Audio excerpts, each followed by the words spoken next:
ما قراره 7 روز آینده رو توی این شهر زیرزمینی بزرگ سپری اینجا کنیم. اصلا چجوری وجود داره؟ گرچه شاید به نظر بیاد این چیزا رو تو آینده میبینیم، اما این شهر داخل یه معدن ساخته شده که قدمتش به هزاران سال پیش میرسه و کلی تونل و فضای کشف نشده داره. خدا میدونه به چه چیزای وحشتناکی برمیخوریم. اینا پله‌هایی که به شهر ختم میشن. قدمت این پله چند ساله؟ بیشتر از ماست. خب حالا اومدیم پایین، ببینید سقف چقدر ارتفاع داره.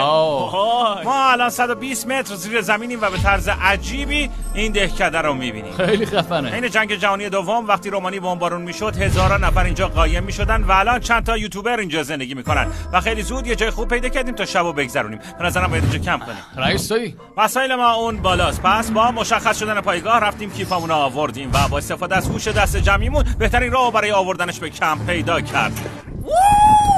عالیه! زدی تو کار. الان همه چیزو از آب برداشتیم.